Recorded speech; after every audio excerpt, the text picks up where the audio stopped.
Well, one of the biggest Democratic strategists in the world or in the country is a good friend of mine, Hank Sheinkopf.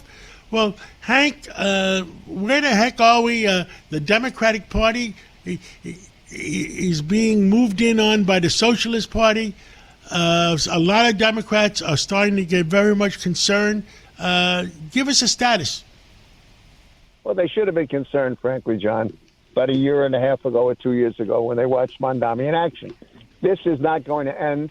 The only way you stop it is by kicking them out of the Democrat Party because they're not Democrats, and why should they be allowed to run on the Democratic line, number one. Number two, he's already stoking intergroup hatred, which will lead to violence. It's effectively what he told people to do the Jews in his comments about the prime minister of Israel coming to New York City for the General Assembly. It's what he's talking about when he says raise taxes in the outer boroughs of New York City, which will impact blacks, Latins, and Asians very significantly, who are trying to build a future for themselves and their children. This guy is serious. He is who he is, and anybody who thinks he's different or anybody who's like him, who runs on that party line is different, is absolutely out of their minds. Well, absolutely.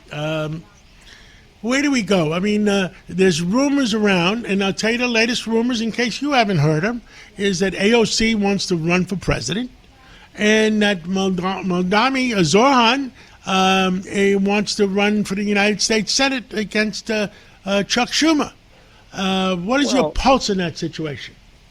I think that the Schumer issue is less significant than the presidency issue. She wants to run for president or be more of a national elected player, which would be terrible for the country and would likely set us back militarily, financially, economically, and socially. She is another anti-Semite and a Jew hater. And ultimately, what societies need to remember is it always starts with the Jews but never ends with the Jews. And people need to wake up and understand that they're being told to have a common enemy that is not necessarily their own. Anybody who thinks it's different should look at other places in the world. You know, this nonsense about the Middle East. Ask the millions that have been murdered throughout the Middle East and North Africa if they tend to agree with me or not. But going backwards. So I don't think he's interested in being a senator. I think what he's interested in being is president of the United States. What he needs is to have a constitutional amendment so someone who is not born here can be the president because the Constitution says if you're not a native born, you can't be the president. Well, he'll elect enough congressmen and senators to make that change. And then we're really off to the races, John, because he has one desire: to destroy the country, to punish it for what he thinks it did in the Middle East and throughout the world. And he is exactly his father's son. One of his father's books makes Idi Amin into a great man. I mean, what are we talking about here? Is there anybody that doesn't see what is very clear? Do they think this is going to change? Well, that is...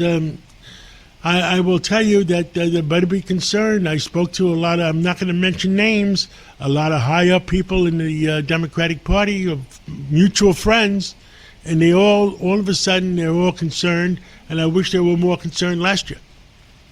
Well, I warned you, and on your program I said in early 2025 that Zoran Mondami would be the mayor of the city of New York, and people said to me that I was out of my mind. You have to look at trends.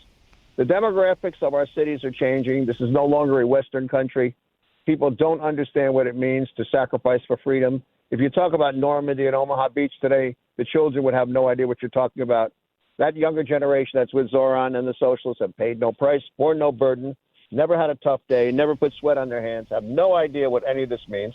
And they're going to do whatever they can, which is best for them. They don't care.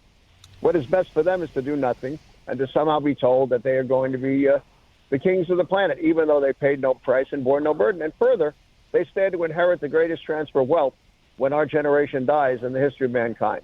So that's who we're talking about. They are propelling this thing, that with others who really have no idea. Well, for all of those people that think they're going to get all this wealth, if what's his name from California becomes president, he wants to have a national wealth tax where 70% of your wealth, instead of going to your kids, goes to, well, the government. Well, look, the present tax system is not fair by any measure. I mean, there's the end of Reaganism.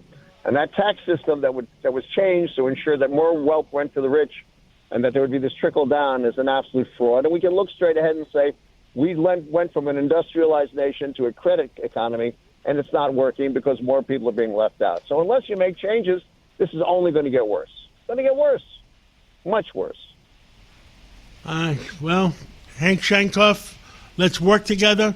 I know you represent a lot of law enforcement people. Let's work together to make sure America is great for our kids and our grandkids to come. Thank you so much. Well, we hope so. Please, God. Have a wonderful day, John. And to your listeners, all the best. Thank you.